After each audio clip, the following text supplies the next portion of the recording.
প্রিয় দর্শক, যে যেখান থেকে দেখছেন সবাইকে স্বাগত জানাচ্ছি আইএফআইসি ব্যাংক নিবেদিত সংলাপ প্রতিদিনের আজকের ১০০তম পর্বে। সাথে আছি আমি মুকসিমুল হাসান। আজকে আমরা দিনের গুরুত্বপূর্ণ বিষয়গুলো নিয়ে আলোচনা করব এবং আলোচনার জন্য আমাদের সাথে স্টুডিওতে রয়েছেন রুহিন হোসেন প্রিন্স, সাধারণ সম্পাদক বাংলাদেশের কমিউনিস্ট পার্টি, এবং আমাদের সঙ্গে আরও যুক্ত হবেন কিছুক্ষণের ভিতরেই ডক্টর আসাদুজ্জামান রিপন, বিএনপির ভাইস চেয়ারম্যান। তিনি ট্রাফিক জ্যামে আছেন, আশা করি তিনি পৌঁছলে তিনিও আমাদের সঙ্গে স্টুডিওতে আলোচনায় যোগ হবে।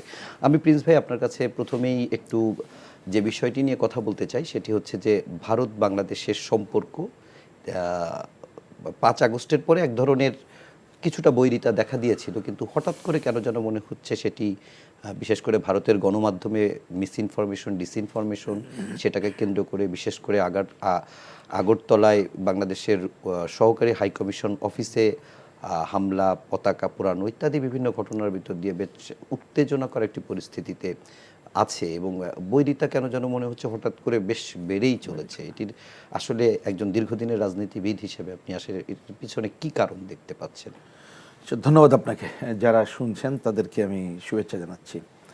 দেখুন, জিনিসটাকে আমি কি বলবো, যে আমি সহজ করে বুঝতে চাই। তা সহজ করে যদি বুঝি তাহলে প্রথমে এইটা বুঝ করা দরকার যে ভারতের সাথে বলতে আমরা একটা বিবেচনা করব ভারতের সরকার, এটি একটি দিক। আরেকটা হচ্ছে ভারতের শাসক গোষ্ঠী। তা আমাদের তো প্রধান বিবেচনাটা কি উচিত তো ছিল রাষ্ট্র টু রাষ্ট্র সম্পর্ক। অবশ্যই যে সরকারি আসে রাষ্ট্রের সাথে তার সম্পর্ক থাকবে, সেটাই হওয়া দরকার ছিল। আর তারপর এটা খুবই স্বাভাবিক যে এক একটা স্বদেশ তার নিজের স্বার্থই রক্ষার চেষ্টা করবে। কিন্তু একটা যদি মিনিমাম গণতান্ত্রিক রীতিনীতি সম্পন্ন মানুষ হয় তাহলে অনেক ক্ষেত্রে এটা বহুল প্রচলিত শব্দ, একটা উইন উইন সিচুয়েশান থাকবে।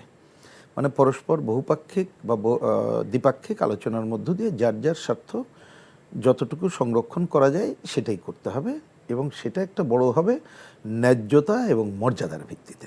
সেটাই হওয়া দরকার। ভারত তো আমাদের প্রতিবেশী রাষ্ট্র, এবং দেখুন দুইটা বিশেষ দিক আছে। একটা হচ্ছে আমাদের একটা কমন ইতিহাস ঐতিহ্যের ধারা আছে, আর একটা মুক্তিযুদ্ধে আমাদের অন্যতম সহায়তাকারী শক্তি। তা সেটা একটা বিশেষ দিক। কিন্তু আমরা অনেক দিন ধরে লক্ষ্য করছি ভারতের সাথে আমাদের রাষ্ট্র টু রাষ্ট্র সম্পর্কটা থাকেনি। এখানে হয়ে গেছে কোনো ব্যক্তি, গোষ্ঠী, বিশেষ দলের সাথে সম্পর্ক। এটি একটি ঘটনা। আরেকটি ঘটনা হচ্ছে ভারতে এখন ক্ষমতায় একটা কি বলে সাম্প্রদায়িক গোষ্ঠী রাজত্ব করছে। আরও ঘটনা হয়েছে ভারতে অনেক দিন ধরেই তারা ওইখানে একটা আর্থিকভাবে ডমিনেটিং গ্রুপ তারা বিরাজ করতেছে। তারা বাংলাদেশের উপরে তাদের অর্থনৈতিক আধিপত্য বিস্তার করতে চায়। এছাড়া বাংলাদেশের সাথে কিন্তু বহু তাদের সমস্যা রয়েছে। তার মানে সমস্যা আজকে না, আরও আগে। ধরুন কয়েকটা যদি ছোট করে খালি বিবেচনা করি, যে সীমান্ত হত্যা, আমাদের ৫৪টা নদীর অভিন্ন উৎস, সেটার যেভাবে ন্যায্য হিস্সা দেওয়ার কথা হয়নি, ফারাক্কা তিস্তা সংকট রয়ে গেছে, অসম বাণিজ্য, এগুলো আরও অনেক আছে। এবং এটা দীর্ঘদিন কিন্তু আমরা সমস্যার সমাধান করতে পারি। ওই এক ছিটমহল ছাড়া উল্লেখযোগ্য দেখবেন কিন্তু নাই, সংকটের সমাধান নাই। আর বিগত দিনের সরকার করেছে কি, তারা মনে করতো ভারতকে আমরা অনেক কিছু দিয়েছি, ভারত একটা একচেটিয়া রাজত্ব করত। তাহলে দেখেন সংকট কিন্তু একটা বহুমুখী এই জায়গাটা ছিল আগেও। কিন্তু আমার বিবেচনায় ভারত বোধহয় একটা বিশেষ স্বাচ্ছন্দ্য বোধ করছিল, এবং স্বাচ্ছন্দ্য বোধ করতে যে সে অর্থনৈতিক শুধু না, রাজনীতির উপর হস্তক্ষেপ করছিল। ক্ষমতায় থাকা না থাকা, ভোটে যাওয়া না যাওয়া। কারণ সুজাতা সিংয়ের কথা মনে আছে, জাতীয় পার্টিকে নিয়ে যে নাটক মঞ্চস্থ করলে এইসব ঘটনা।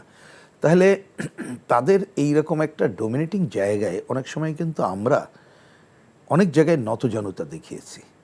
আমরা কিন্তু সেখানে নিজেদের আত্মমর্যাদার অনেক কাজ করতে পারিনি। সুতরাং আমি ছোট করে বললে এই সংকটগুলো আগেই ছিল। কিন্তু আর একটা বিউটি ছিল, সেটা বলবো, যে কমন ইতিহাস ঐতিহ্যের কারণে বাংলাদেশের সাধারণ জনগণ আর ওই দেশের জনগণের একটা ঐক্য ছিল, মৈত্রী ছিল। তাহলে আমাদের দরকার কি ছিল? একটা হচ্ছে রাষ্ট্রের যে সংকটগুলো সেটা সমাধান করা, এবং রাষ্ট্রের সাথে রাষ্ট্রের সম্পর্ক কোনো দলের না, আর জনগণের ঐক্য গড়ে তোলা। আর ওই দেশে অনেক বামপন্থী প্রগতিশীল শক্তি আছে, তাদের সাথে ঐক্য গড়ে তোলা। সেটা কিন্তু পারিনি। ঠিক এই সময় ঘটে গেল ৫ই আগস্ট। তা আগে ৫ই আগস্টের ঘটলে আমি সেটাও যদি খুব সহজে বুঝি, যে ভারত তো এক অর্থে একটা বড় আঘাত খেলো। ভারত মধ্যে আমি ভারতের শাসক গোষ্ঠী মিন করছি, নট জনগণ। তারা আঘাত খেয়ে মনে করলো তাদের যেন মানে কি বলবো, অনেক কিছু তারা হারিয়ে ফেললাম। একটা তো হচ্ছে আমাদের যে স্বৈরাচারকে হটালাম তাকে আশ্রয় দিল, সেটা হয়তো তাদের রাজনৈতিক বিবেচনা, সেটা পরে আমরা বলবো। আমরা যখন চাইবো, না দিলে তখন আমাদের বক্তব্য না হয় বলবো। কিন্তু এই যে অসম যেগুলো ছিল, এই আধিপত্য হারানোর অবস্থাটাই বোধ হয় তারা একটা ভিন্ন মাত্রায় গেল। আর মনে রাখতে হবে, ভারত কিন্তু আশেপাশে অন্য দেশগুলো তার আধিপত্য হারিয়ে ফেলেছে। বাংলাদেশ একটা বিশেষ ভূমিকা নিয়েছিল, এটি একটি। আর একটা হচ্ছে ভূ রাজনৈতিক কারণেও ভারত নানা কারণে আধিপত্য বিস্তার করতে চায় এই, এবং অন্য কেউ এসে আমাদের উপরে সরাসরি ডমিনেট করে, সে চায় না, সে চায় আসুক ভায়া ইন্ডিয়া এবং তার জায়গায় যেতে চায়। সেই সময় তার আপন লক্ষ্যমতাচ্যুত হলো, তখন ন্যারেটিভটা ডিফারেন্ট হয়ে গেল। সে তখন অনেকে, আমি সবার কথা বলছি না, যে অনেকে মনে করলো যে একেবারে মাথায় বাজ পড়ার মতো, এবং তার জন্য দেখবেন কতকগুলো ন্যাক্কারজনক ঘটনা। এতে ন্যাক্কারজনক তো আর হতে পারে না। কিছু মিডিয়া, বিশেষ করে পশ্চিমবঙ্গ কেন্দ্রিক বাইরেও, তারা যে ধরনের অতিরঞ্জিত এবং সত্যের থেকে অনেক দূরে এমন এমন অপপ্রচার করলো যা দেখতেও ইচ্ছা করে না। পরিস্থিতিটা এরকম, ভাবতে তো দূরের কথা, আর কি ইচ্ছা করে না। এটা একটা বিজেপি সরকার, তার প্রতিনিধিরা কি বক্তৃতা করলো জানেন? এমনকি মমতা বন্দ্যোপাধ্যায় সেই জায়গাটা করলো। তারপরে কূটনৈতিক শিষ্টাচার বহির্ভূতভাবে একটা দেশে অন্য দেশের রাষ্ট্রদূত, হাই কমিশনার থাকলে তার 100% দায়িত্ব হচ্ছে ওই সরকারের। আগরতলায় তার হামলা করলো। হ্যাঁ, সামনে বিক্ষোভ করা পর্যন্ত না এগ্রি করি, করতেই পারে, গণতান্ত্রিক অধিকার, আমরাও করি অনেক জায়গায়, কিন্তু তার বাইরে এটা করলোই। যদিও পরে দেখলাম তারা ওইখানে স্টেপ নিয়েছে, আর তাদের এই যে পররাষ্ট্রর যিনি ভদ্রলোক আসছিলেন বললেন এটা তার রাষ্ট্রীয় বক্তব্য না। কিন্তু আমরা তো ওই জায়গায় যারা এ ধরনের অপপ্রচার অতিরঞ্জন করছে তাদের বিরুদ্ধে তো ব্যবস্থা দেখছি না। সুতরাং তারা যে কাজগুলো করছে এটা মোটেই গ্রহণযোগ্য না, এবং এইটা করার মধ্য দিয়ে তারা সবচেয়ে বড় যেটা ক্ষতি করলো আমার বিবেচনায়, সেই দেশের প্রকৃত গণতান্ত্রিক প্রগতিশীল জনগণের তার দৃষ্টিভঙ্গি ক্ষতি করলো, ওই দেশের মর্যাদাহানি করলো। এবং আমাদের দেশের সাথে তার যে একটা সম্পর্ক রাখা তো দরকার, তার স্বার্থও দরকার, আমাদেরও দরকার, সেই জায়গায় কতকগুলো মানে নেতিবাচক ভূমিকায় তারা এটাই একটু জানতে চাই। সেটা হচ্ছে যে কথাটি দিয়ে আপনি শেষ করলেন, যে আমাদেরও যেমন দরকার, ভারতেরও দরকার। আমাদের 3 দিক থেকে ভারত ঘেরা, আমাদের দরকার। পার্শ্ববর্তী দেশ, বড় রাষ্ট্র আমাদের দরকার। ভারতের বলা যায় সবচেয়ে বড় সীমানা বাংলাদেশের সঙ্গে ভারতের দরকার। 7 সিস্টারের সিকিউরিটির জন্য ভারতের দরকার। সরকার পরিবর্তন হবে, হয়তো ভারত তাদের সঙ্গে কমফোর্টেবল ছিল, আমরা ধরে নিই এভাবে। তাহলে নতুন সরকার আসলে তার সঙ্গে ভারতের কাজ করার প্রবণতা অনেক দেরিতে তৈরি হচ্ছে কিনা, বা আদৌ আছে কিনা? আচ্ছা, আমি ওইটা যাওয়ার আগে একটু শেষে আমার ওই আগের কথাটাই খালি বলি। আমি আগে যেটা বললাম, তাহলে ভারতকেও কিন্তু মনে রাখতে হবে 5 তারিখের আগের বাংলাদেশ, মানে গণ অভ্যুত্থান এইবারের, আর এই বাংলাদেশে এক না। বাংলাদেশের জনগণ, তার ভয়েস তাকে বুঝতে হবে, বুঝেই তাকে তার স্বার্থ সংরক্ষণ করতে হবে। এবং আমাদের দেশ, আমাদেরকেও নিজেদের বুঝতে হবে, বিশেষ করে সংখ্যালঘু সম্প্রদায় সহ অন্য বিষয়। তাতে মোটেই নতজানু কোনো নীতি আমরা করব না, আবার হঠকারিতাও করব না। এটাও আমাদের দেশের জন্য মনে রাখা দরকার। এইটা করেই আগালে ওই যে উইন-উইন সিচুয়েশন ধারে যেতে পারবো, তাতে কিন্তু উভয়ের স্বার্থ সংরক্ষণ হবে। এবার যেটা আপনি ভারত নিয়ে বললেন, আমার বিবেচনায়, যে একটু আগে যেটা বললাম তার মধ্যেই উত্তরটা নিহিত আমার বিবেচনায়, যে ভারতকে কিন্তু তার স্বার্থ বিবেচনা করেই বাংলাদেশের সাথে তার সম্পর্ক রক্ষা করতে হবে আমি মনে করি, এবং সেটা করার জন্যে তাদেরকে নিজেদের অবশ্যই রিভিজিট করতে হবে। সম্প্রতি যে বৈঠকটা হয়ে গেল, এই এক বৈঠকে মেলা কিছু হবে অন্ততপক্ষে আমি সেটা ভাবিনি, কারণ একটা সংকট তো আছেই, এবং ভারতের একটা জনগোষ্ঠীর মধ্যে বিভ্রান্তি আছে, এবং আমার বিবেচনায় অনেকে ইনোসেন্টলি যে তথ্য জানে এটা ভুল তথ্য জানে, প্রকৃত তথ্য জানে না। সুতরাং এইসব কারণে কতগুলো জেনুইন মানুষের মধ্যে ভুল তথ্য আছে। সুতরাং সেটাকেও দিয়ে অনেক সময় ভারতের শাসক গোষ্ঠী তার লোকাল স্বার্থ, ভোটের স্বার্থ, নানা বিবেচনায় কিন্তু এই কাজগুলো করে।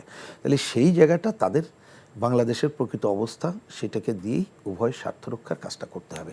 সেইটা যদি তারা না করে, তাহলে যে কথা আপনি তুললেন, যেমন ধরেন আমাদের থেকে কিন্তু ভারতের স্বার্থ অনেক, ধরেন এর আগে যেমন গত সরকারের কাছে তারা হয়তো অনেক কাজের মধ্যে একটা খুবই কমফোর্টেবল ফিল করছিল, কারণ তার আগে যে সরকারগুলো ছিল তাদের মনে হতো যে বাংলাদেশকে দিয়েই ওইখানে 7 সিস্টার ওই জায়গায় নানা ধরনের আধিপত্য বিস্তারের কাজ করে, অনেক তাদের ভাষায় কোড অ্যান্ড কোড অপশক্তি, তারা হয়তো এই যাওয়ার সুযোগ পায় এবং গত সরকারের সময় পায়নি। তাই সেইটা আগামীতে যে সরকার আসবে, আমার মনে হয় সেটা আমাদেরকে যেমন বিবেচনা করতে হবে, তাকেও আমি তো বললাম যে সম্পর্ক হতে হবে রাষ্ট্র টু রাষ্ট্রের সাথে, তার রাষ্ট্রের পাহারাদার সরকারের সাথে, যখন যে আসবে তার সাথে ওইখানে কোনো পরিবর্তন হবে না, বিশেষ ব্যক্তি গোষ্ঠী তার মোহ থাকবে না, থাকতে পারে পার্সোনাল চয়েস, যেমন আমাদেরও ধরেন আমরা কমিউনিস্ট পার্টি করে, ভারতের কমিউনিস্ট পার্টি বামপন্থীদের সাথে আমাদের বন্ধুত্বের সম্পর্ক, কিন্তু আমরা রাষ্ট্র ক্ষমতায় গেলে আমরা তো ন্যাচারাল রাষ্ট্রের সাথে সম্পর্ক বিবেচনা করব, এবং রাষ্ট্রের যখন আলোচনা করি তখন তো রাষ্ট্রের কথা বলি, তখন তো আর দল আমাদের কাছে প্রধান থাকবে না। তা সেইটা আমার মনে হয় আমাদের এই মনোজগৎটা পরিবর্তন করতে হবে, এবং আমাদের দুই দেশের জনগণের কিন্তু মনোজগৎটা পরিবর্তন করতে হবে। সেইটা না হলে দেখবেন ওই দেশে যেমন মুসলিমরাই হচ্ছে ধর্মীয়ভাবে সংখ্যা লঘু, তাদের নিরাপত্তা তাদের যেমন নিশ্চিত করতে হবে, আমাদের দেশেও হিন্দুরা সংখ্যালঘু, তাদের নিরাপত্তা নিশ্চিত করতে হবে। এখানে একটা কথা বলি যে ধরেন আমাদেরও মানসিকতা পরিবর্তন বা ইতিবাচক মানসিকতা তৈরি করা, কিন্তু যদি এভাবে একটু দেখি যে আমরা দেখলাম যে কিছুদিন আগে ইসকনের চিন্ময়কে যখন গ্রেপ্তার করা হলো এবং তাকে কারাগারে পাঠানোর সিদ্ধান্তের পরিপ্রেক্ষিতে ওই সময় আদালত প্রাঙ্গণেই সাইফুল ইসলাম নামে রাষ্ট্রপক্ষের একজন আইনজীবী তাকে হত্যা করা হলো। কিন্তু তার প্রভাবে আমরা দেখেছি সব রাজনৈতিক দলের পক্ষ থেকেই সহনশীল ভূমিকা রাখার কথা বলা হয়েছে এবং কোনো ধরনের সংঘাত সহিংসতায় না জড়ানোর জন্য বলা হয়েছে, এবং আমরা এর পরিপ্রেক্ষিতে বাংলাদেশে একটি অনাকাঙ্ক্ষিত ঘটনাও আমরা দেখিনি। তাহলে বাংলাদেশ কি তার জায়গায় মানে আরও নিঃসন্দেহে শান্তিপূর্ণ অবস্থানে থাকতে হবে, কিন্তু বাংলাদেশ কি কোনো উগ্র আচরণ করছে কিনা? না, এখানে দুইটা বিষয়। জি, আমাকে যদি বলেন, প্রথম কথা ব্যাখ্যার দরকার নেই, কারণ যে আলোচনা করলেন বহুল আলোচিত। ওই ঘটনার পরে বাংলাদেশ সরকার, বাংলাদেশের মানুষ যে সহনশীলতা দেখিয়েছে, আমি স্যালুট করি, এবং এটাই আমাদের রক্ষা করতে হবে। আমি প্রথম হচ্ছে এটাই বাংলাদেশ, এবং এটাকে আমরা রক্ষা করতে হবে, আমরা করব। তাহলে এই জায়গাটায় যদি থাকি তাহলে কোনো সমস্যা নেই। এইবার আসি ছোট্ট দুইটা প্রশ্ন এবং উত্তর। আমার বিবেচনায় যে এরপর আমাদের সরকারের দিক থেকে, এইবারের সরকারের দিক থেকে যতটুকু করা হয়েছে যথাযথ, এবং সেইখানে কোনো উগ্রতাও দেখা হয়নি, সহনশীলতা দেখানো হয়েছে, আবার নতজনতাও দেখানো হয়নি। আমি বারবার বলছি নতজনতার কোশ্চেন আসছে অন্য কারণে, সেইটা ঠিক আছে, কিন্তু মনে রাখতে হবে এটাই বাস্তবতা। কিন্তু দীর্ঘদিন ধরে নানা কারণে, সেই ব্যাখ্যা আজকে যাচ্ছে না, আমাদের সোসাইটির ভেতরে একটা কিন্তু সাম্প্রদায়িক প্রবণতা ডেভেলপ করেছে অনেক দিন ধরে। সেই কারণে খালি রাষ্ট্র বা যারা একটু বোদ্ধা চিন্তক মানুষ, তাদের বিবেচনায় যা করবে, যেটা চাইবে সবসময় তা থাকবে তা না। সুতরাং সমাজের যে কালচারালি যারা এখনো নিচে আছে, ওইখানে যাতে কোনো ঘটনা না ঘটে, এটি একটা। আরেকটা হচ্ছে অনেক সময় উস্কানি থাকে, সে উস্কানির ফাঁদে যাতে কেউ পা না দেয়, তার জন্য আমাদের 24 ঘন্টা আমাদের চোখ কান খোলা রেখে সবাইকে আগাইতে হবে, সেটাই প্রধান কাজ। সেইটা পারলে আমার ধারণা আমাদের কোনো জটিলতা ঘটবে না। ইতিমধ্যে বাংলাদেশে ঘটেনি তা না, হ্যাঁ, ছোট ছোট ঘটনা ঘটেছে, এবং আপনাদেরকে খোলা মনেই মানে তো বলতে কোনো অসুবিধা নাই। আমাদের এই যে সুনামগঞ্জের দোয়ারি বাজারে এটা একটা ঘটনা ঘটেছে, যদিও এইখানে প্রথমে ধর্ম অবমাননার যে ঘটনা ঘটেছে সাথে সাথে অ্যারেস্ট করা হয়েছে, ভালো কাজ।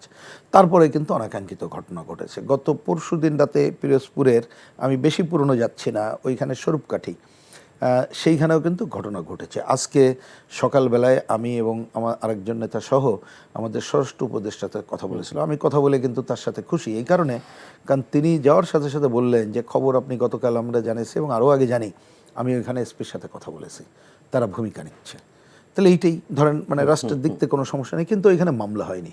আবার গতকাল দেখলাম প্রায় 80-র উপরে মামলা হয়েছে, 70 জন অ্যারেস্ট করেছে। মানে আমাদের এই যে ভূমিকাটা পজিটিভ, সেটা রাখতে হবে। আমরা বললাম যে ওইখানে আপনি নির্দেশ দেন যে প্রশাসন যাতে যদি কিছু ঘটে তাদের জবাবদিহি করতে হবে, তাহলে দেখেন সংকট থাকবে না। এবং আমি আপনাকে বলি, যেমন ওই যে পিরোজপুরের স্বরূপকাঠির কথাটা বললাম, এবং যখন আমরা গেলাম আমাদের কাছে মনে হলো ওরা যে কোনো কারণে জানতে পারেন না, এবং আমাদের কিন্তু উপদেষ্টা খোলা মনে বললেন অনেক জায়গায় ছোটোখাটো ঘটনা ঘটলে আমরা জানি না, জানলে ভূমিকা নেব। কিন্তু আমি আপনাদের এইখানে আসার সময় এই ঢাকা রাস্তার কারণে অনেক আগে তো মানে রওনা দিয়েছি, আমি একাধিক ফোন পেলাম পিরোজপুর থেকে, বলল যে সম্ভবত আপনারা আজকে গিয়েছিলেন, কথা বলেছি, সরকারের দিক থেকে খুবই পজিটিভ অ্যাটিটিউড, ওইখানে পুলিশ আর্মি তাদের যৌথ অভিযান এবং মানুষ ভালো আছে। তো এটাই তার মানে আপনি সংকট তো খালি কিন্তু ওই যে আমি সমাজের তাদের কি বলবো আমাদের কালচারাল স্ট্যান্ডার্ড তা না, অনেক সময় কিন্তু অপশক্তি থাকেই, নানা গ্রুপ, তারা চেষ্টাই করবে। সুতরাং সরকারের দায়িত্ব যদি ঠিক মতো পালন করা হয় এবং উপর থেকে কোনো যদি এই ধরনের ভূমিকা রাখা না হয়, তাহলে এটা আমরা বাংলাদেশ যথাযথভাবে এই সংকটে আমাদের দায়িত্বশীল ভূমিকা আমরা পালন করতে পারবো বলে আমি বিশ্বাস রাখি। আচ্ছা, আরেকটি প্রসঙ্গে একটু টানি, সেটি হচ্ছে যে ভারতীয় আগ্রাসনের প্রতিবাদে আমরা দেখেছি যে গত পরশু বিএনপি রাজধানী থেকে ভারতীয় হাইকমিশন মুখী একটি লং মার্চ করেছে, রামপুরা ব্রিজে এসে সেটি শেষ হয়েছে, এবং সেখানে বিএনপির 3 সহযোগী সংগঠন ছাত্রদল, যুবদল এবং স্বেচ্ছাসেবক দল ছিল, এবং আজ তারা আগরতলামুখী লং মার্চ করেছে, এবং সেই লং মার্চে শুরুটা করেছেন বিএনপি সিনিয়র যুগ্ম মহাসচিব রুহুল কবির রিজভী আহমেদ, তিনি বলেছেন যে ভারত একটি গণতান্ত্রিক দেশ হওয়ার সত্ত্বেও তারা চায় না যে বাংলাদেশে জনগণের কথাই চলুক। তার এই বক্তব্য আসলে কি মিন করে এবং আপনি কতটা একমত? আচ্ছা, আমি দুইটা কথা, একটা তো হচ্ছে আমরা গণতান্ত্রিকভাবে যে কোনো কর্মকাণ্ড করতে পারি, কোনো অসুবিধা নেই, সেটা করাই দরকার, আমরাও অনেক সময় করি, এটা কোনো অসুবিধা না। বরঞ্চ ওই দেশের শুভেন্দুবাবু, শুভেন্দুই তো নাম, উনি যে ধরনের উগ্রতা করছে, আশা করি আমাদের এখান থেকে কোনো উগ্রতা হয়নি, আমরা সেটা করব না, ওইটা কিন্তু অনাকাঙ্ক্ষিত। আর আসলে আমি রিজভী ভাইয়ের পুরো বক্তব্যটা শুনি নাই, পুরো বক্তব্যটা শুনলেই মন্তব্য করাই উচিত। আর তার আগে আমি পার্সিয়াল, আপনি যতটুকু বললেন ওইটার উপরে করতে পারি। একটা হচ্ছে, উনি যদি বলে থাকে যে ভারত একটা গণতান্ত্রিক দেশ, তারা আমাদের দেশের উপরে, এই কথাই তো বলেছেন। জি জি। কিন্তু আমি প্রথমটা একটু বলি, ভারতকে এখন গণতান্ত্রিক দেশ বলবো কিনা সেটাই তো প্রধান প্রশ্ন। এটা ঠিকই, ভারতের গণতান্ত্রিক ধর্মনিরপেক্ষতার ঐতিহ্য ছিল, জোট নিরপেক্ষ আন্দোলনের ঐতিহ্য ছিল, এমনকি অনেক সময় শাসকরা থাকলেও তার প্রশাসন এবং অন্য জায়গায় ঐতিহ্য ছিল। কিন্তু দীর্ঘদিন ধরে এখন যে হিন্দুত্ববাদী সরকার ক্ষমতা, এগুলো ধসিয়ে দিয়েছে। আপনি মিডিয়া দেখেন না, সব বলে গদি মিডিয়া, গদি মিডিয়া মানে মোদি মিডিয়া। অতীতে কিন্তু ভারত এইভাবে আমরা চিহ্নিত করি নাই, বরঞ্চ আমরা অনেক কিছু বলতাম, আমাদের থেকেও তাদের অনেক পজিটিভ আছে, মনে আছে না? এখন কিন্তু সেটা নেই। বরঞ্চ আমি ওই কথাকে একটু এডিট করে যদি বলি, আমি বললাম যে ওনার কিন্তু ওইটুক, পুরোটা আমি শুনলে বলতে পারতাম, আমরা চাই ভারত একটা গণতান্ত্রিক ঐতিহ্য নিয়ে দাঁড়াক এবং বাংলাদেশের উপরে সেই গণতান্ত্রিক দেশ হিসাবে তাদের গণতান্ত্রিক আচরণ করুক, গণতান্ত্রিক আচরণ যাতে আমরা দেখতে না পাই।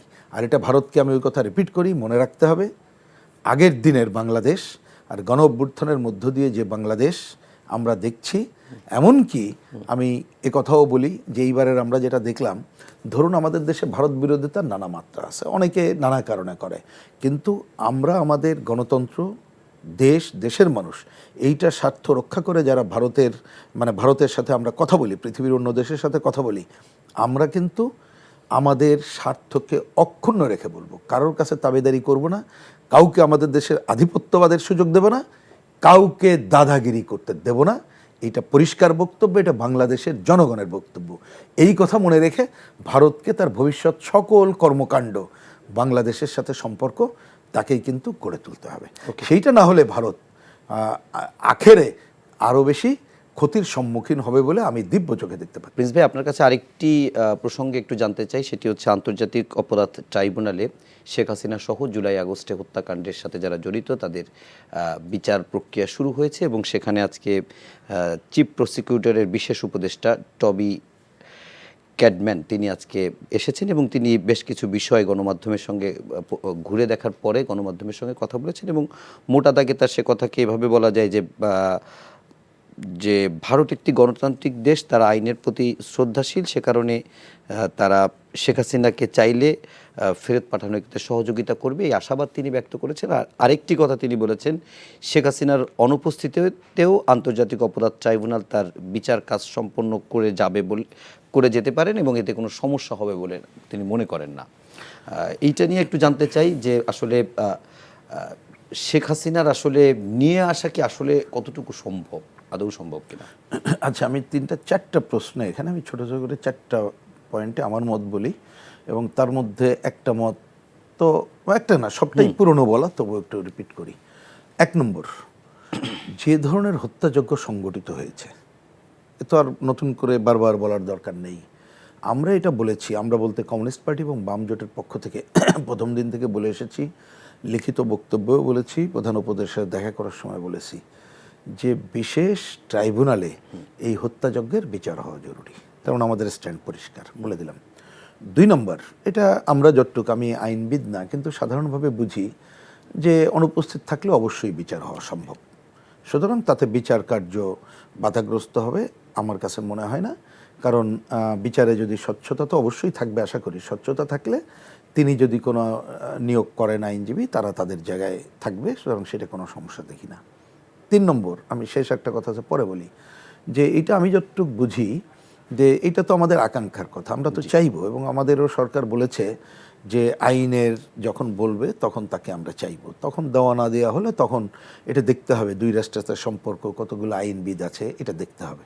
এবং আমি মনে করি যে যদি ধরে নেন আমরা আইনগতভাবে দাবি করতে পারি, আমি বলছি আইনের কথা, আইনের ফাঁক ফোকর অনেক আছে, আমি সব ভালো বুঝি না, তখন যদি ওই সরকার পজিটিভ মানে ইতিবাচকভাবে না দেখে এটা নেতিবাচকভাবে নেয়, তাহলে আমরা প্রথম পার্টে যে দুই দেশের সম্পর্কের কথা বললাম সেটাও তো ভালো থাকার ব্যাপার না, মানে একটা প্রশ্নবোধক থেকে যাবে। একটা ঘটনায় খারাপ হয়ে যাবে আমি তা বলছি না, কিন্তু বড় প্রশ্নবোধক থাকবে, এটাই মনে করি।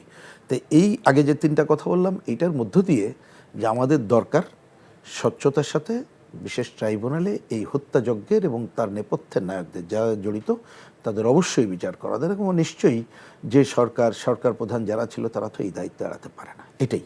কিন্তু একটা কথা এটা বলে রাখি, আমরা প্রথম দিন থেকে বলে এসেছি ভাই, একটা পয়েন্টে আমাদের খুবই দ্বিমত, সেটা হচ্ছে আমরা বলেছিলাম ওইখানে দুইটা পয়েন্ট, মানে যে কথাটা এখন বলবো, একটা হচ্ছে যে অপরাধ ট্রাইব্যুনাল আন্তর্জাতিক অপরাধ গঠিত হয়েছিল কিন্তু মুক্তিযুদ্ধের যুদ্ধাপরাধীতে তাদের বিচারের জন্য, তাহলে এই ট্রাইব্যুনালে কেন, এই প্রশ্নটা কিন্তু থেকে যাবে। সুতরাং আর এটা আন্তর্জাতিক অপরাধ ট্রাইব্যুনাল, সেইটা কিন্তু একটা হত্যা কাণ্ডের ব্যাপার, গণহত্যার ব্যাপার, আর এটাকে হত্যাযজ্ঞ বলছি আমরা, কাগজ কলমের ব্যাপার থাকে, কিন্তু একটা প্রশ্নবোধক চিহ্ন কিন্তু রয়ে গেল। এটা কিন্তু আমরা বলেছিলাম যে এই প্রশ্নটা না রেখে করাটা জরুরি ছিল। 2 নম্বর আমরা বলেছিলাম যে বাংলাদেশে তো কত উকিল আছে, আইনজীবী আছে, কিন্তু ওই মুক্তিযুদ্ধের ওই অপরাধ ট্রাইব্যুনালে যারা আমাদের মুক্তিযুদ্ধের ঘাতক তাদের পক্ষে যিনি উকিল ছিলেন তাকে চিফ প্রসিকিউটর নিয়োগের কি দরকার ছিল? তারপরে এই যে ভদ্রলোক বাইরের তিনিও কিন্তু তাদের পক্ষে ছিলেন, আরও তো ছিল। আমরা দরকার হলে এখানে কেন আমাদের অর্থের অভাব, আরও দরকার হলে ভালো যোগ্যতা সম্পন্ন এনেই করলেই ভালো হতো। না হলে দেখেন আপনি এটা বুঝবেন যে আমরা যখন এই ধরনের বিচার করব, এবং আমাদের সরকারও বলছে যে আমরা শতভাগ স্বচ্ছতার সাথে করব, যাতে করে কেউ কখনো কোশ্চেন না তুলতে পারে, সেটাই তো জরুরি। কিন্তু ওই যে দু একটা কথা বললাম, এটা কিন্তু আমরা অনেক দিন ধরে বলেছি, আমি শুধু না, আমরা মানে আমাদের দল অনেকেই বলেছি যে এই ধরনের কতগুলো প্রশ্ন কিন্তু থেকে যাবে। তো যাই হোক, সেটা আমি জানি না কি দাঁড়াবে আইনগত ব্যাপার, কিন্তু আমি এবার শেষে আসি যে কথা দিয়ে প্রথমে করেছিলাম। আমি আশা করব যে আমরা স্বচ্ছতার সাথে এই কাজগুলো করব, এবং আমি দেখতে পাচ্ছি যে এইখানে অনেককে যেমন বিচারের সম্মুখীন করা হচ্ছে, আমাদের পুলিশ প্রশাসন অন্য দিক থেকে অন্য আরেকটা যেটা ছিল সেটা হচ্ছে যে একটা গণমামলা গণতালিকা যেটা দেওয়া হয়েছিল, তাতে কিন্তু অনেক প্রশ্নবোধক চিহ্ন সামনে চলে আসতো। তা আমি দেখলাম আমাদের পুলিশ প্রধান এবং অনেকরা বলেছে যে না, মামলা দিলেই শুধু হবে না, আমরা যাচাই বাছাই করে করব।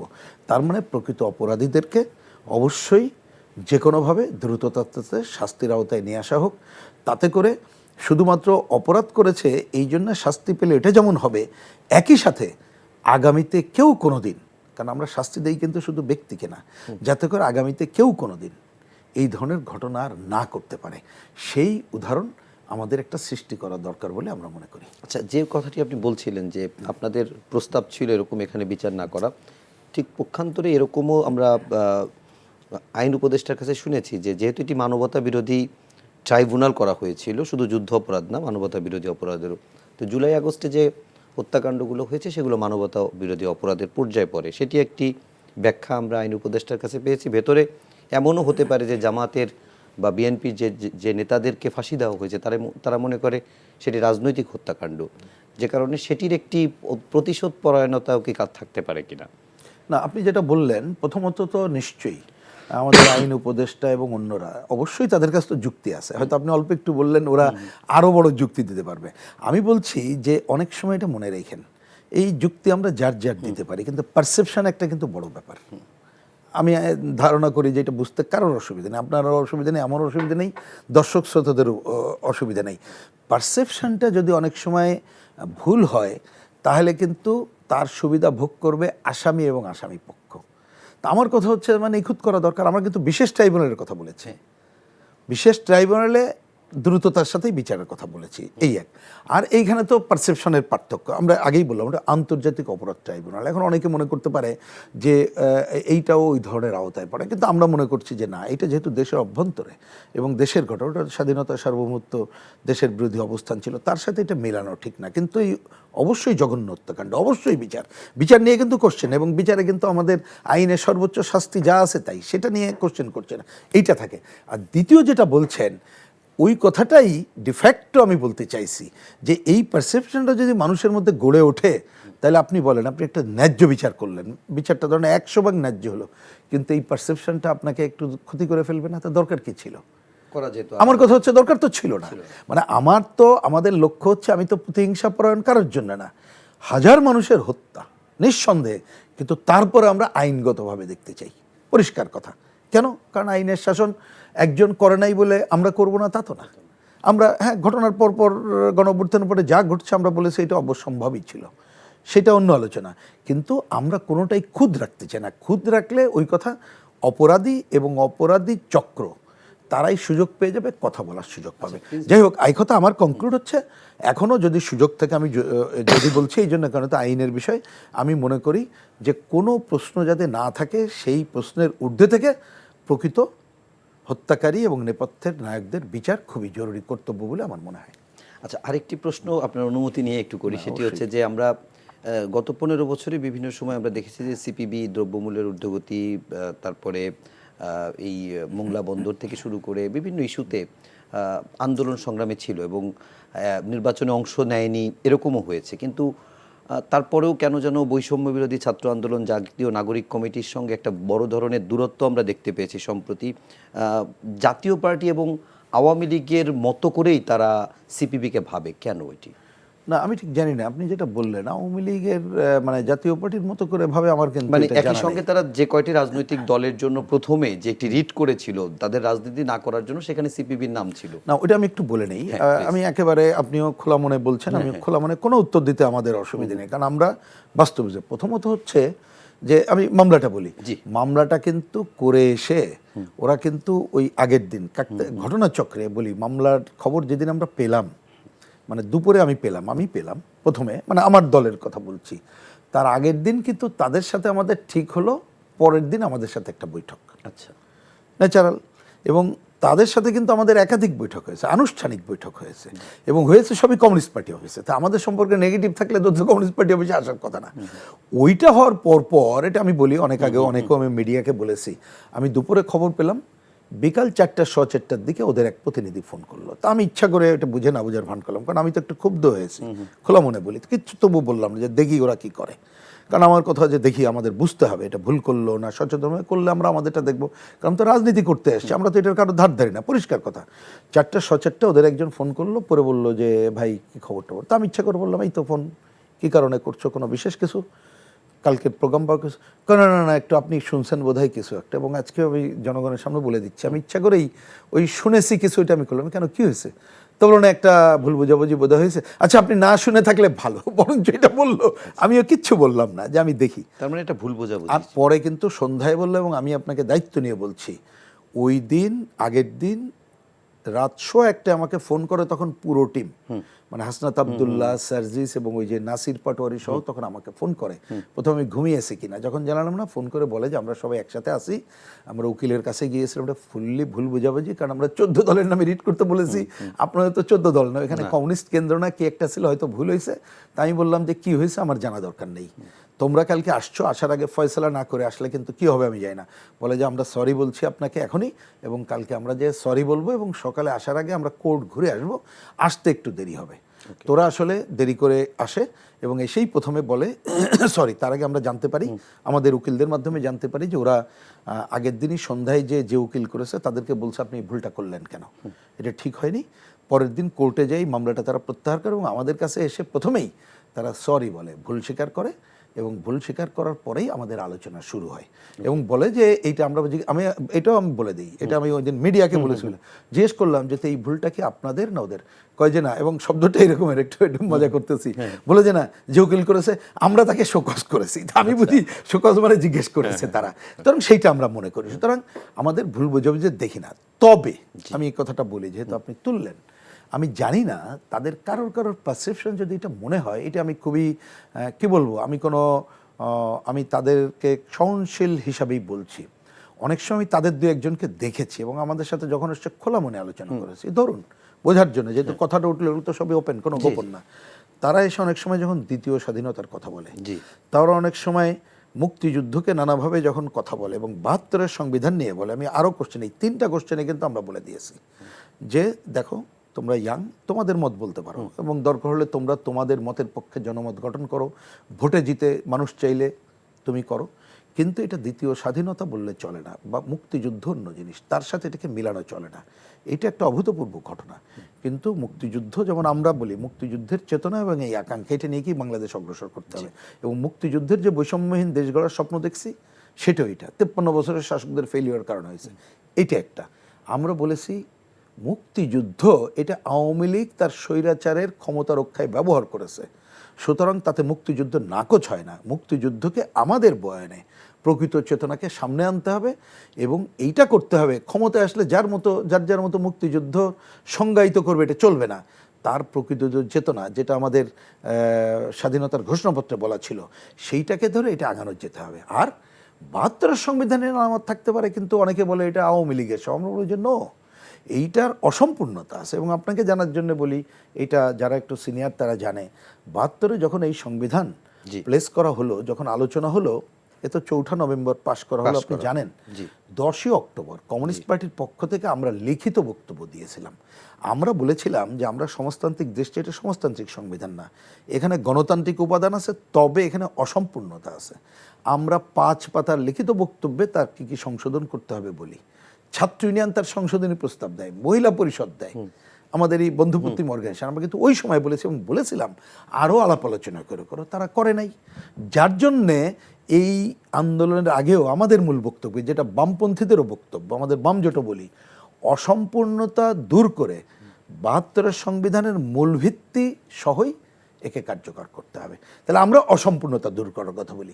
তা আমি মনে করি এই সমস্ত তরুণরা, তাদের সাথে এগুলো ডায়ালগের মধ্য দিয়ে আমরা এটা সমাধান করব। কিন্তু অনেকে যদি পারসেপশন এইরকম থাকে যে কমিউনিস্ট পার্টি মুক্তিযুদ্ধের কথা বলে, ৭২ সংবিধানের কথা বলে, মুক্তিযুদ্ধের পক্ষে তো সবাই। ইয়েস, আমি সেটাই বলতে চাইছি। সুতরাং এই জায়গাটা থাকা উচিত না। আমরা ওই ঘটনাকে ওরা যেটা বলেছে সেটাকেই গ্রহণ করতে চাই। ভুল বোঝাবুঝি যে জায়গাটা যদি তারা মনে করেই, কিন্তু আমার মূল কথাটা হচ্ছে এইখানে নানা লোক একটা মনে রেখেন। আমি এই সুযোগে আরো একটু ছোট করেই বলে এটা শেষ, মানে আমার কথা বলি। আচ্ছা সরি, তাহলে এটা কংক্রিট করে দিই। আমরা বলেছি যে একটা মনে রাখতে হবে যে পতিত যারা আছে স্বৈরাচার, তারা তো একটা অপশক্তি, তারা যে কোনো সময় নানা ঘটনা ঘটানোর চেষ্টা করবে, নিজেদের মধ্যে ফাটল ধরন নানা ঘটনা। এইটা একটা। দ্বিতীয় আরেকটা আছে, দীর্ঘ অগণতান্ত্রিক শাসনে দেশের মধ্যে অনেক অপশক্তি গড়ে উঠেছে, তারা কিন্তু আমাদের মধ্যে ফাটল সহ নানাভাবে প্রশ্নবিদ্ধ করতে চাইবে। তৃতীয়ত, আধিপত্যবাদী দেশ, সাম্রাজ্যবাদী দেশ, ভূ রাজনৈতিক কারণে তারা আধিপত্য বিস্তারের চেষ্টা করে। তারা কিন্তু এই গণ অভ্যুত্থানের চেতনা, গণ অভ্যুত্থানে যারা অংশগ্রহণকারী, মনে রাখবেন দীর্ঘদিন ধরে এই শাসকদের বিরুদ্ধে আন্দোলনে কমিউনিস্ট পার্টি, বামজোট, বিএনপি, অন্যরা কিন্তু যার যার অবস্থান থেকে করে একটা ক্ষেত্র তৈরি করেছিল, যার ফলে আপনি জুলাইয়ের এই গণ অভ্যুত্থান দ্রুত করা গেছে। ওই ক্ষেত্র না থাকলে এত দ্রুত হতো? আমার ধারণা কেউ এটাকে বিশ্বাস করবে না, এটা কোনো যুক্তির কথা না। সুতরাং এইটাকে যাতে ফাটল না ধরাতে পারে, যার যার মত থাকবে, কিন্তু আমরা আমাদের স্বৈরাচারের যাতে এই ব্যবস্থা উচ্ছেদ করব, যাতে এই ধরনের স্বৈরাচার যাতে ফিরে না আসতে পারে, আর বৈষম্য বাংলাদেশ দিকে আগাবো, সেই লক্ষ্যেই আমাদের কার্যক্রম শুরু করা দরকার বলে আমি মনে করি। প্রথম প্রশ্ন হচ্ছে যে একটা বড় অভ্যুত্থানের মধ্য দিয়ে প্রায় ১.৫ সহস্রাধিক মানুষের মৃত্যুর মধ্য দিয়ে দেশের এই রাজনৈতিক পট পরিবর্তন হয়েছে, এবং যারা পট পরিবর্তন করেছেন বা সম্মুখ সারিতে ছিলেন, তাদের একটি বড় দাবি বা বক্তব্য হচ্ছে রাষ্ট্রের গুরুত্বপূর্ণ মৌলিক কিছু সংস্কার, এবং সেক্ষেত্রে তারা সংবিধান সংশোধনের কথাও বলছে, কিংবা সংবিধান পুনর্লেখনের কথাও বলছে। সিপিবির এক্ষেত্রে অবস্থানটি কি? হ্যাঁ, আপনি ধন্যবাদ আপনাকে। আমি গত পার্টে একটু বলেছি যে দীর্ঘদিন ধরে আমাদের কি বক্তব্য, তার ধারাবাহিকতা কি। এবার আমি কংক্রিট ফর্মে বলতে পারি, কারণ এই নির্বাচনে প্রথমে আপনি খেয়াল করেন যে কমিটি গঠিত হয়েছে সংবিধান সংস্কার কমিটি, এই পয়েন্টে আমরা ঠিক আছি। এবং আমি আরেকটু ফিরে যাই, আমরা যখন প্রধান উপদেষ্টার আমন্ত্রণে গেলাম তখন বামজোট, তখন এই বক্তব্যে আমরা ওনাকে বললাম যে সংবিধান সংস্কারটাই যথাযথ, সংবিধান সংস্কারের নামে সংশোধন, কিন্তু পুনর্লিখন আমরা মনে করি এটা ঠিক না, এবং আমাদের এই ম্যান্ডেটও নাই, মানে আপনি অন্তর্বর্তী সরকার নাই বা এটা চলে না, কারণ তো আমাদের মুক্তিযুদ্ধের মধ্য দিয়ে অর্জিত সংবিধান, তার অসম্পূর্ণতা দূর করে যা কাজ করা যায়। এইবার আমি যা উনি বলেছেন সেটাও বলি। উনি সাথে সাথে উনি এবং অন্যরা একটু মানে প্রতিক্রিয়া বললেন যে অসুবিধে কি, যে যা বলে বলুক, আমাদের আপত্তি নাই, আপনারা আপনাদের কথা বলেন, অন্যরা ওনাদের কথা বলুক। মানে যিনি দায়িত্বপ্রাপ্ত, আমরা আসলে কথা বলেছিলাম যে উনি যে বলছেন তার সাথে সাংঘর্ষিক কিনা, বলেন যে এটা নিয়ে চিন্তা করেন না, কারণ আমরা যদি দেখি যে 100টা মত আসলো, তা 10টা মত যদি একমত হয় ওইটাই গ্রহণ করব, আর যদি দেখি 5টা মতে সামান্য একটু এদিক ওদিক আছে, আমরা আলোচনা করে চেষ্টা করবো ঐক্যমত গ্রহণ করবো, বাকিটা করবো না। এই অ্যাপ্রোচের সাথে আমরা একমত। এবার আমাদের পজিশন হচ্ছে এটাকে সংশোধন করতে হবে। সংশোধনের জন্য আমরা ওনারা একটা লিখিত চেয়েছেন, যদি এটা ডায়ালগ না, আমরা ডায়ালগের পক্ষে লিখিত দেওয়াতে কতগুলো অসুবিধা আছে, মানে আলোচনা করা যায় না। তবুও আমরা চিন্তা করলাম যে আমাদের পজিশন বলা দরকার, আমরা বলেছি। তাতে আমরা প্রথম মনে করি এটা সংশোধন করা জরুরি। সংশোধনের মধ্যে যদি আমি উল্টা করে বলি, এখানে বহু কালাকানুন আছে, এগুলোকে বাতিল করে দিতে হবে, এটা যার জন্য যা করা দরকার। আমরা বলেছি যে এইখানে নির্বাচন এটা নিয়ে একটু জিজ্ঞেস করি, তারপর একটা sure, শুনি। sure. সেটি হচ্ছে যে এই সংবিধানের অধীনে এই সংবিধানটি সবশেষ যেভাবে লেখা হয়েছে বা সংশোধন হয়েছে, তাতে আপনি বেসিক কিছু জিনিস চেঞ্জ করতে পারবেন না, এটাও সংবিধানে লেখা আছে। তাহলে সংশোধন কিভাবে করবেন? না, আমাদের মনে হয় আপনি সংসদের জি 2/3 মেজরিটি জি। যদি আলোচনা করবে, সেইখানে করা সম্ভব হবে। যদি না যায়, সেটা আমরা আমাদের আলোচনায় বলেছি, এখানে লেখার প্রয়োজন নেই। দরকার হলে তখন ওইখানে আমরা সিদ্ধান্ত নেব যে আলাদা কমিশন করে করবো কিনা, বা আমরা গণভোটে যাব কিনা, সেটা অসুবিধা নাই, কিন্তু সংসদের কাছে যেতে হবে। সংসদের কাছ থেকে। ওইখানে যাওয়ার পরে সংসদের যা আছে আমরা সেই জায়গাটার পরে পরবর্তী পদক্ষেপগুলো নিতে পারবো, কোনো অসুবিধা নেই। মানে আমরা তার মানে যেভাবে লেখা হয়েছে ওটা কিন্তু আমরা একমত না। ওইখানে অনেকগুলো যেভাবে ব্লক করে দেওয়া হয়েছে, এটা উচিত না, এটা পৃথিবীতে হয়ও না। একটা সংবিধান সেটা কিন্তু আপনার একটা নিরন্তর প্রক্রিয়া। আপনাকে আজকে আমরা যদি এইবারও ধরেন এই যে সংশোধনের কথা বলছি, অসম্পূর্ণ তদবিরের কথা বলতেছি, আমি তো 2 বছর পরে অন্যটা করতে পারি, 20 বছর পরে আমরা এইটাকে পুরোটা উল্টাও লিখতে পারি। হ্যাঁ, সংশোধনের জায়গা যদি কম থাকে তাহলে তাই হবে। এই তো জনগণের জন্য, জনগণ যে বিবেচনা করবে তাই। আমরা এইটাই হচ্ছে মূল কথা। সংবিধানের জন্য জনগণ না, জনগণের জন্য সংবিধান। অফকোর্স, তা সেইটাই, কিন্তু তার কতগুলো আইনগত কাঠামোর জায়গা থাকতে হবে, নাহলে এনার্কিটা করবে। এইটা হচ্ছে মূল কথা। তো সুতরাং আমরা ওই যে বললাম কালাকানুন বাতিল, বিভিন্ন সময় যেভাবে যে সংশোধনীগুলো নেয় তার মধ্যে সব অগণতান্ত্রিকতার বাতিল করা বলি। আমরা কিন্তু বলেছি নির্বাচনের বিষয়ে একটা নির্বাচনকালীন নির্দলীয় নিরপেক্ষ তদারকি সরকারের বিধান রাখতে হবে, পার্মানেন্ট, যেটা ওই অন্তর্বর্তীকালীন সরকার বলে, এটাকে আমরা পার্মানেন্ট করার পক্ষে এবং তার কাজ সুনির্দিষ্ট করার পক্ষে। আমরা বলেছি সংখ্যানুপাতিক পদ্ধতি প্রবর্তন করতে হবে, সংবিধান আনতে হবে।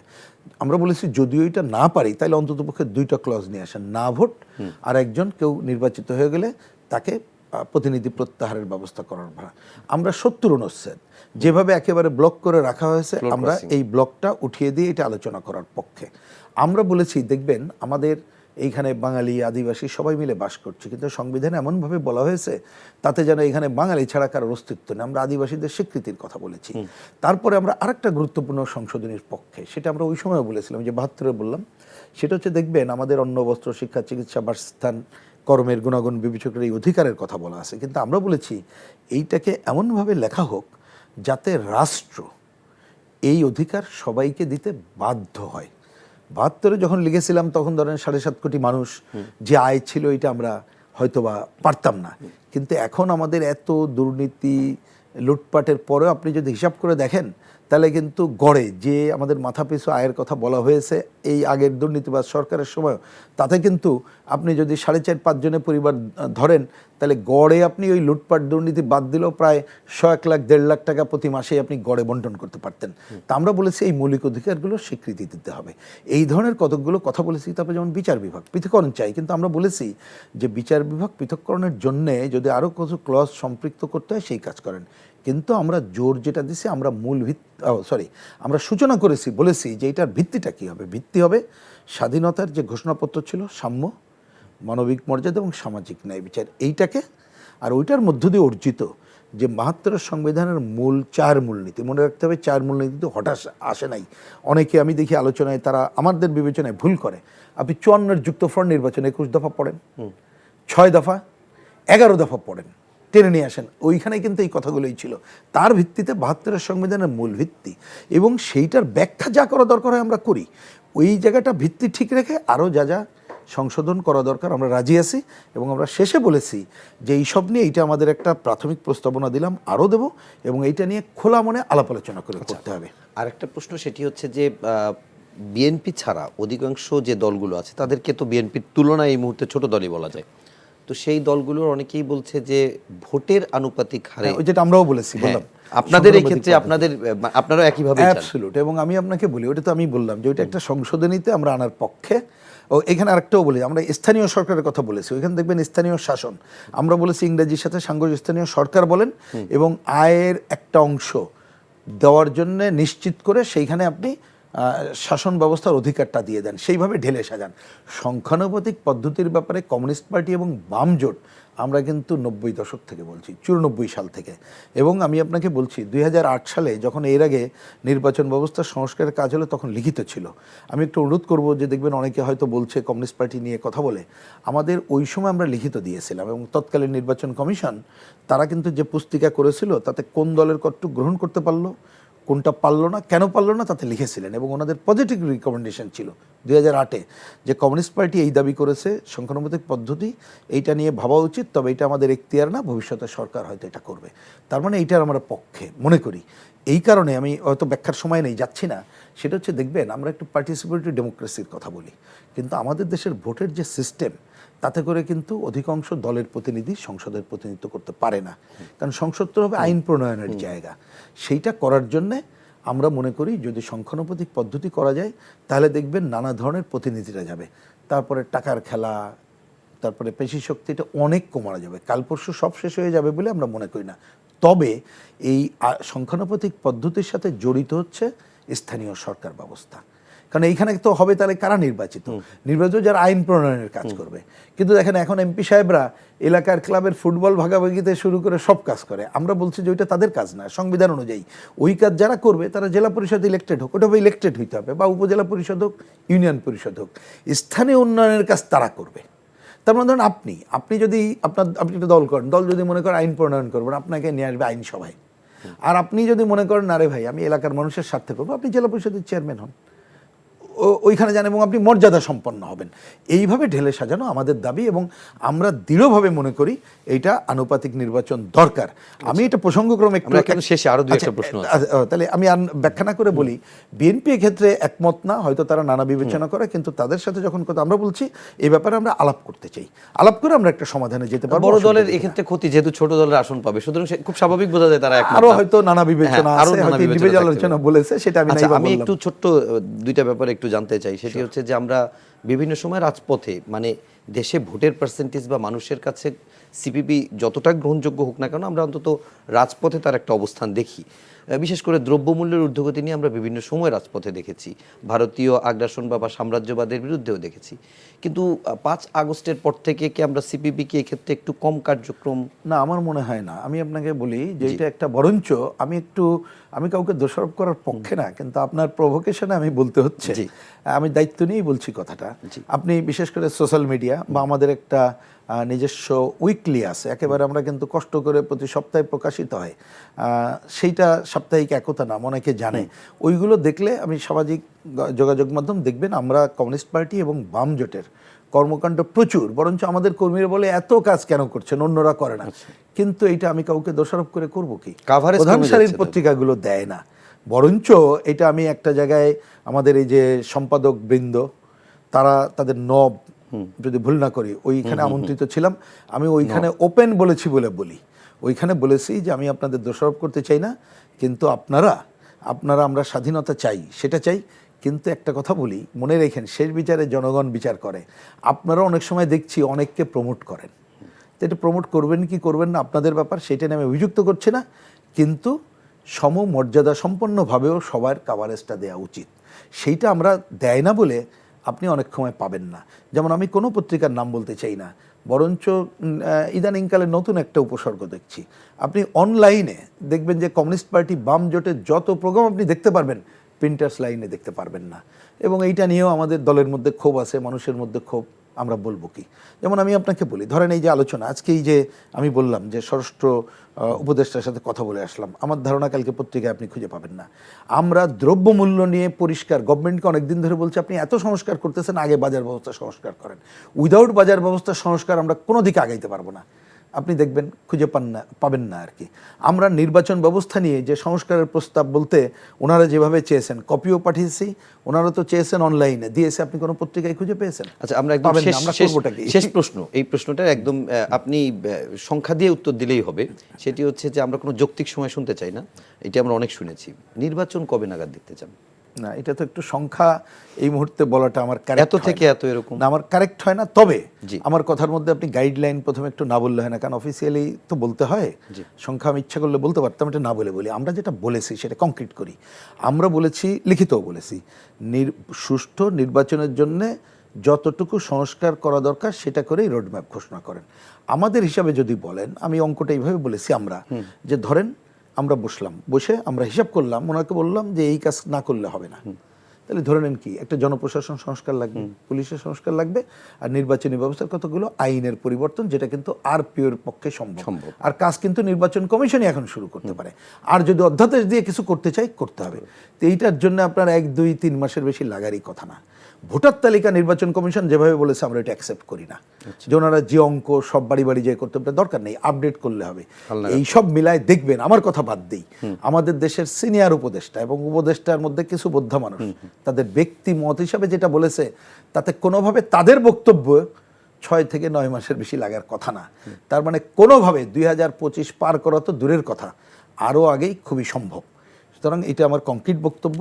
এবং এইটা যদি দেরি করে, তাহলে এইটা তাদের যে জনগণের দ্রব্যমূল্য নিয়ন্ত্রণ করতে পারছে না, আইন শৃঙ্খলা পারছে না, এবং নানা ধরনের অপশক্তির ধাক্কা আছে, এমন যদি বিতর্কিত হয়ে যায়, আবার রাজনৈতিক দলগুলোকে আস্থা নিচ্ছে না, তাহলে একটা ভালো নির্বাচন করা কঠিন হবে।